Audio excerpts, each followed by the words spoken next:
Бақтияр Өсербекұлы жаңа 4 кезеңнен тұратын бизнес модельді атап өттіңіз, иә? Бұл сіздің авторлық әдісіңіз деп атап өтуге бола ма? В принципе, солай деп болады. Өйткені неге? Мысалға, енді жаңа үшінші этапы дейміз ғой, үшінші этапын ол өзім құрап шығарғам. Неге? Өйткені бізде бірден мынандай жағдай болды. Жаңа финанс дейміз ғой. Мен қанша финансистерге бардым. Олар маған өзімнің ойымдағы сұрақты жауап бере алмады. Сол кезде түсіндім, что финансист ол на самом деле оператор екен. Оператор. Иә, то есть готовый цифрды саған шығарып береді. Осы былай қарайсың да, не істейсің. Ал бірақ енді одан жаңағы бұл енді диагнозын қойғаннан кейін оның лечениесі жоқ та ол жерде. Мысалға мен бұны былай айтсақ та болады, негізі МРТ для бизнеса деп. Или там бірінші кезеңі, иә? Жоқ, вообще осы 4 нені? 4 кезеңі. Иә, былайша бір үшін былай айтсақ болады да, былайша енді қалай келтірсек болады. Басында диагностика. Иә, мен мысалға любой компанияға бірінші кірген кезде диагностика жасап аламын. Сол диагностикаға байланысты біздер жай лечениемен айналыспаймыз, ол проблеманың түбірін алып тастауымыз керек та. Неден пайда болды ол проблема? Соның түбірін ғана алып тастаумен айналысамыз да. Яғни бұл жерде білмеймін, даже бір қалай айтсақ та болады. Енді компания былай модельді қалай неге қоямыз дегенге мен атта қоя алмадым да негізі. Дәл қазір сізге осындай ұсыныс, ол бір керемет бір маркетингтік әдістерді қолданып, керемет атау ойлап тапсаңыз болады. Міне сізге идея. Бұны былай айтсақ болады. Бақтияр стайл дейсіз ба? Өйткені мына жерде микс бар да. Мысалға, там 5 минутка дейміз, одан бөлек кайдзен дейміз, одан бөлек автоматизация CRM дейміз да. Енді одан бөлек масштаб дейміз, оның ортасында финансы бар да. Бұның барлығы бірақ алынған кезде әр компания индивидуалды қойылатын. Әрине. Ол жерде жаңағыдай бір нәрсені алып бәріне қоя алмайсың да. Әрқайсысына әртүрлі кіресің. Соған байланысты ол бір былайша айтсаң авторский деуге болады. Бір қалыпқа келмейді дейсіз ғой, бір сөзбен айтуға, бір әдіс деп айтуға келмейді. Иә.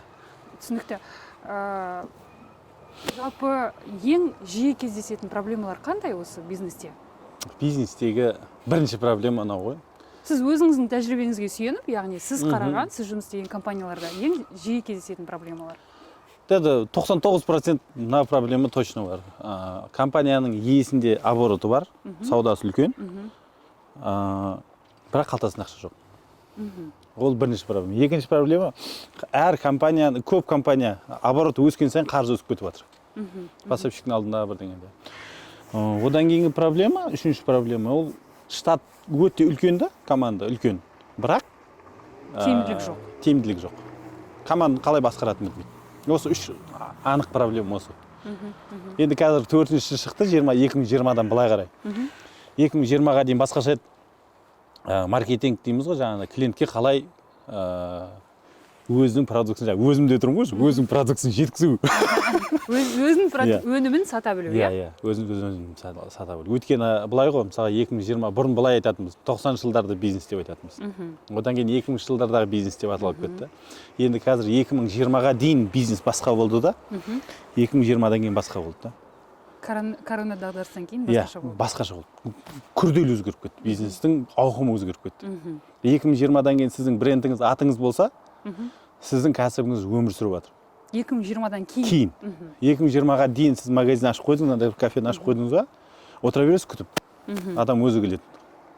Белсенділік жоқ дейсіз қазіргідей? Иә. Ал қазір? Қазір уже міндетті түрде сіздің компанияңыз шулай беру керек та. Міндетті түрде. Яғни бұл пиар және маркетинг. Иә. Міндетті түрде. Өйткені сосын қазір еще әр компанияның артында кім тұр деген сұрақ өте көп келеді. Мына компания жүріп жатса, оның компанияның өзін бере алмайсың. Өйткені оның артындағы авторитет беруіміз керек. Мысалы кеше Көлсайды келтіремін ғой, мысалы. Көлсай. Осы 2020-ға дейін Көлсайды практически ешкім білген жоқ. Білген жоқ дейікші. 2020-дан кейін қазір Көлсай десе Сырымтау дейді бәр. Или мысалы Алибеков. Кәдімгі қазақтың қарапайым фабрикасын өзіміздің.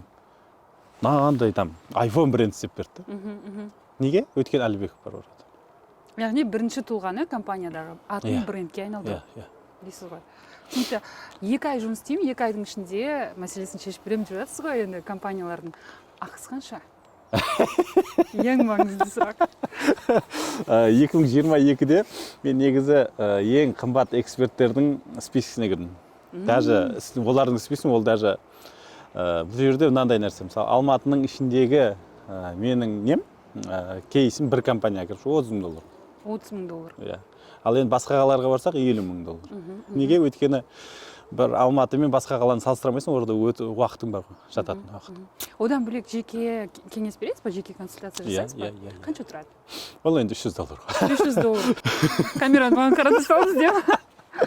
Ағаның бір кездесуі $300 тұрады екен, бірақ осы жерде айтып кетейін, біз бұл түсірілімге ешқандай ақша төлеген жоқпыз.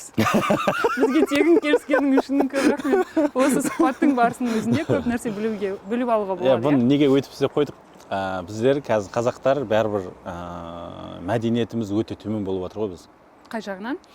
Адамдардың несін бағалай білмейді. Мысалға, әрбір қазақ коттедж салуға ақшасын аямайды. Но бірақ қасындағы досын бағалауға ақшасын аяйды. Былайынша алатын. Құндылықтар ауысып кеткен. Құндылық ауысып кетті да. Біз мүлікті жоғары қойып жібердік та, адамды төмен қылып жібердік. Енді кеше айтып жатқанымыз ғой, бір-бірімізді көтермесек, біз еш нәрсені көтермейміз. Жалпы сіз жұмыс істеген компаниялардың осыдан алдыңғы бір сұхбатыңызды қарап естіп қалдым, 97% нәтижеге жетеді екен, иә? Солардың арасында біз білетін компаниялар бар ма, танымал? Алматыда Макс Блок. Қалай? Макс Блок деген бар Алматыда, білесіздер. Вот соған кіріп шықтым. Тағы кім бар? Қазір Қыран Агро деген компанияны істеп жатырмын.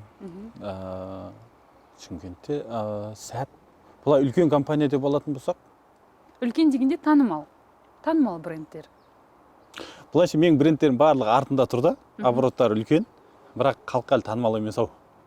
Ең бастысы оборот үлкен дейсіз ғой. 2 ай жұмыс істеймін деп айттыңыз ғой жаңа компаниялармен, бірақ бір кейсті атап өткім келеді, өзіңіз айтқан, басқа мінберде, бұл сұхбатта емес, 9 күн ішінде минустан 7 миллионға бір компанияны алып шығыпсыз, иә?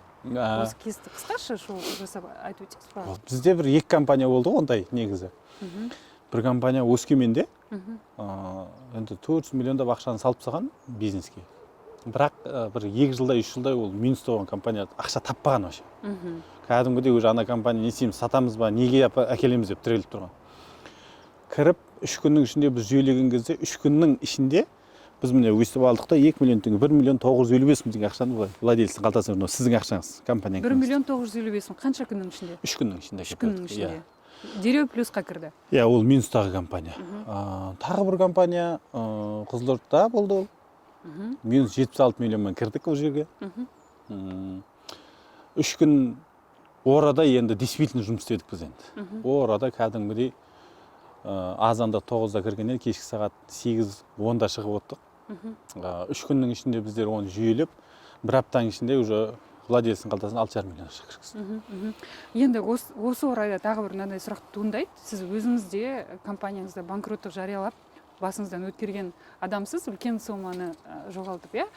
Көп компаниялар банкроттық жарияламай тұрып, бизнесті қайта қалпына келтіруді тырысып көру керек, иә?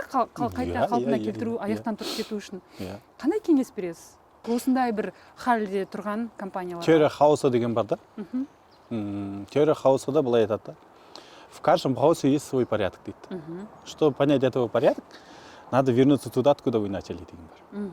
Яғни, сіздің компанияңыз хаос болып тұрса, тоқтаңыз да, просто 3 күнге демалыңыз болды. Соткын бәрін отключать етіп, 3 күн, 5 күнге демалыңыз да. Қайттан компанияның сыртынан қарап көріңіз да. Ана ішінде тұрған, көрмей тұрған нәрсені көріп қаласыз. И сол кезде уже түсінесіз, қай жерде вообще ошибка қай жерде кетті. Керемет. Психологиялық терапия дейсіз ғой. Өйткені біздер анау валотның ішіне кірген сайын қайттан қаза береміз ғой валотны. Тоқтау керек та оны, тоқтау керек. Сосын артқа оралып көру керек. Өзіңіздің ортаңызда, өз салаңызда бәсекелестікті қалай бағалайсыз? Және өзіңіздің маркаңызды ұстап тұруды ары қарай қандай стратегия ұстап тұру үшін өз бағаңызды, өз құныңызды осы нарықта? Ана бір жерде өз құнымды ұстап тұрудың бірден бір бағасы, ол менің абыройым. Менің абыройым. Мысалға, ана жерде айттым ғой, мысалға 50 миллион ақшаны мен ала алмай кеттім деп Анталияда, иә? Ол кезде кейіннен мен анализ жасаған кезде, орадағы менің бағам, мен айттым да, ол маған просто сенген жоқ дедім да болды. Алай сенім деген ол сізге просто абыройыңды ол. Рас маған сенбеді, значит, сен недостаточно өзіңнің абыройын жинай алмадың. Мысалы, ана досым алды 2 миллион бере салды ғой, ол маған сенді. Ал енді екінші ол кісі де жақын кісі.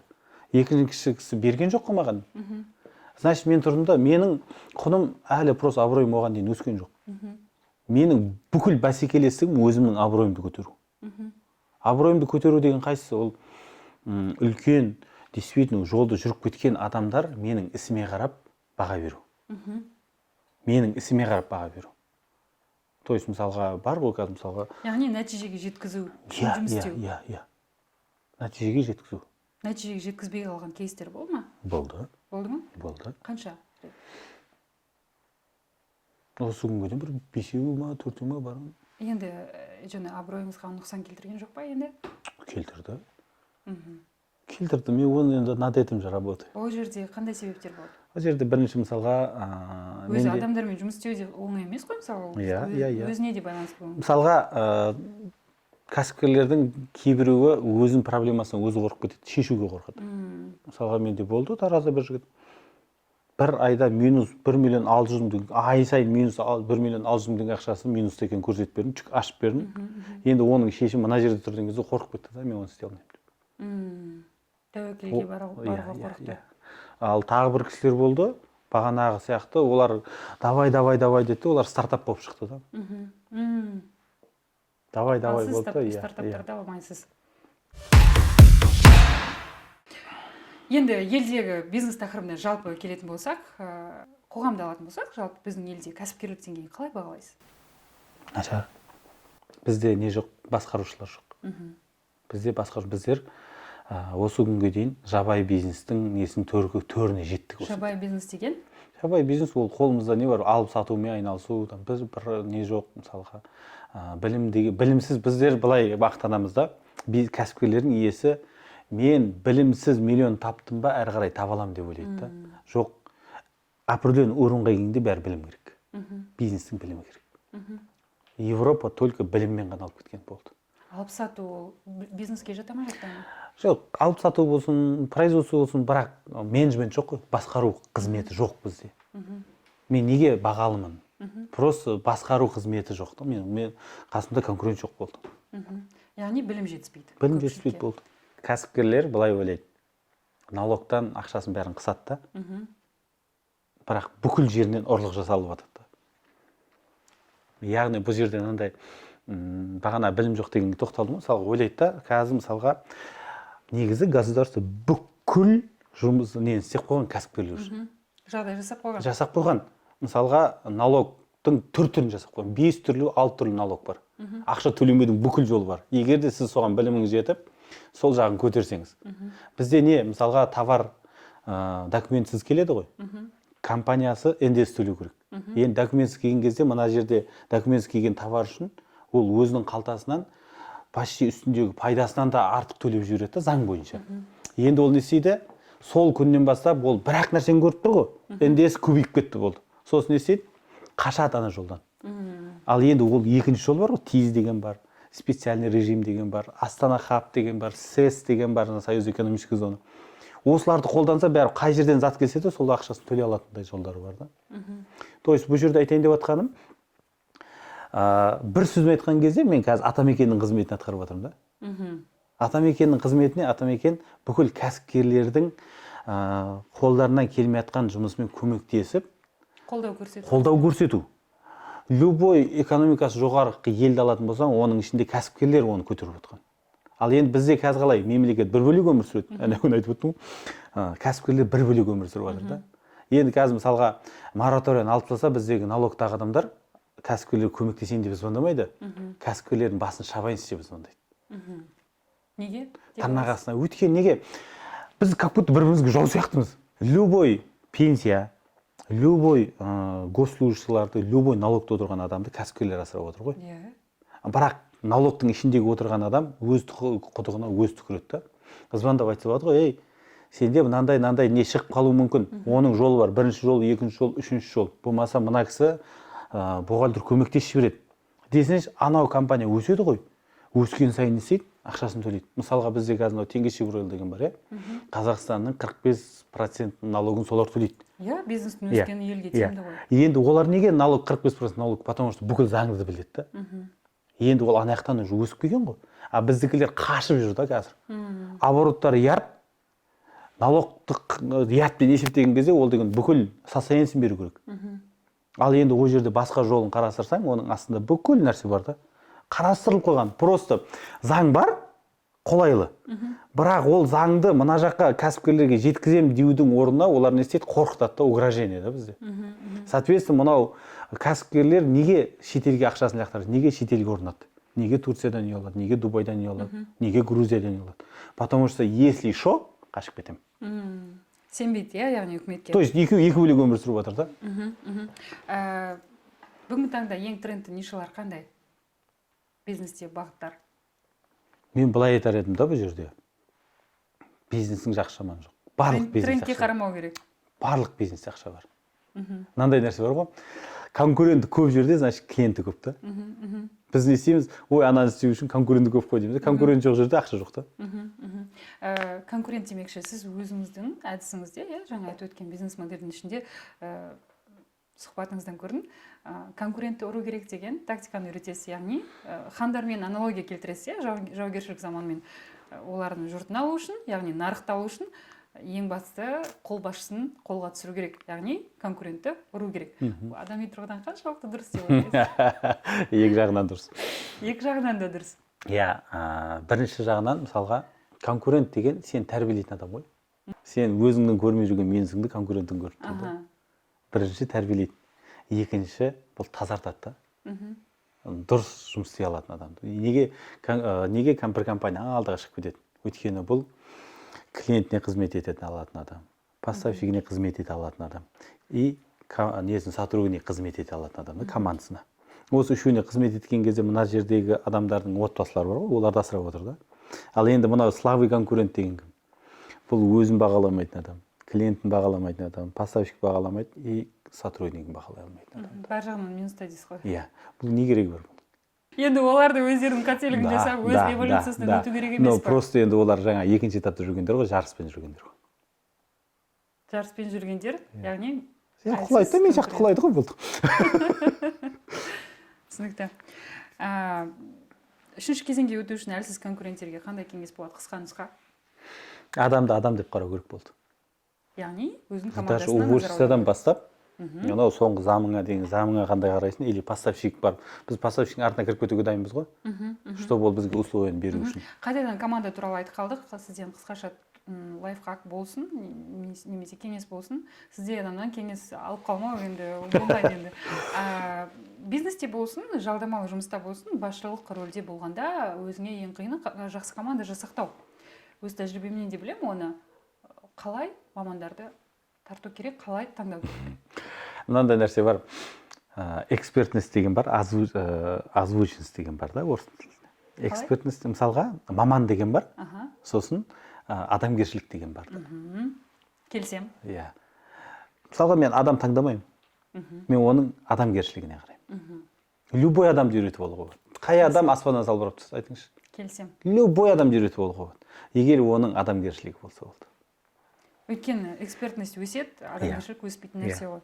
Сіз айтқандай, келіссөздер жүргізе білу арқылы, кез келген биікке жетуге болады дейсіз. Бұл жерде коммуникативті қабілет ең бастысы. Оны қалай дамыту керек? Бір кейсіңізді өзім айта кетейін, мысалы ретінде 3 рет сөйлесіп 450 миллион деп отырған өндіріс көзін 3 рет сөйлесіп 15 миллионға түсірген.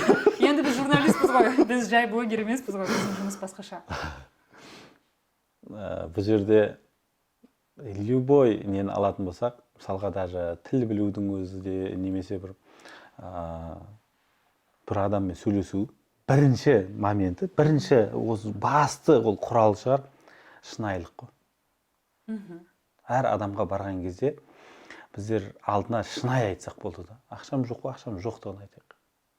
Істей алмайсың ба, істей алмайын деп айтасың. Мен білмеймін мынаны ертең, бірақ ниетім мынандай, болашақта мынаны күтіп отырмын. Бірақ сөзі, сосын кішіпейілділік. Кішіпейілділік дегенде мысалға біздер екі адам кездескен, неге переговор дұрыс болмайды? Екі адам кездескен кезде әрқайсысы өзінің галстугымен отырады ғой. Шалқайып. Өйстіп отырады. Сен кімсің, кто ты такой деп. Мен кішіпейіл аға болып, іні деймін мысалға. Неге кішіпейілділік ол ешқандай нені заменять етпеген да? Ешқандай тренд алмастыра алмайды дейсіз ғой. Мен қазір нарда сіз өйстіп отырсам да қалай әңгіме болады. Бізде не, мысалға, әрбір адам екенін түсінсек болды ғой, кішіпейілдік керек. Любой переговор. Ал тіл білме. Мысалға, мен орысша білген жоқпын. Осы арада Алматыға келдім, бір Әсет деген досымыз. 70 бизнесмен шақырғанда ортаға алды да выступать ет дейді. 2018-де мен өзім кайдзен қойып жүрмін. Мен тұрдым да, кәдімгі костюм шештім, қолымды түрдім де, айттым, короче дедім. Мен орысша білмеймін. Бірақ естімеген жерлерімді түсіндіріңіздер. Анарда сұрақ қойса, я не понял деп тұрам. Кәдімгі прямо айтадым да. Неге орда бірінші кішіпейілдік, екінші шынайылық болды. Орысша білмегенде тұрған ештеңе жоқ қой негізі. Айлық табысыңыз қанша қазір? Қанша деп айтайын. Шындықты айтыңыз, шын айлық деп өзіңіз айттыңыз ғой қазір. Жеке өзім только консультациядан 100 миллион табамын. Айна. Мемлекетке қанша салық төлеп отырсыз? 3%. 3%. Ол қанша миллион? 3 миллион шығар. 20 миллион, ол жылдық, яғни бір жыл бұрынғы сұхбатта 20 миллион мемлекетке төлеп отырмын деген. Ол анау біздің товардың кәсібінде. Қандай мақсат бар алдыңызда? 1000 бизнесменді шетелдік нарыққа шығарып беру. 1000 қазақ бизнесмен. Ел ісіне араласу, қоғамға араласу, ел экономикасын көтеру деген нәрселерді ер азамат ретінде мақсат қоясыз ба осындай? Сондай нәрселерді ойлайсыз ба? Иә. Мәселен? Мәселен, мен шетелдің компаниясы, мысалға доллармен ақша төлету да біздің адамдар. Доллармен ақша төлету, салық төлету. Иә. Жоспарыңыз бар ма? Бар. Қандай? Соға біздер қазір алтын шығарып жатырмыз. Алтынның ол шетелге кетеді. Шетелден бізге доллармен кіреді. Мысалға бір несі. Тағы нелер бар. Осында бір 2-3 производстводан сыртқа шығарып жіберу.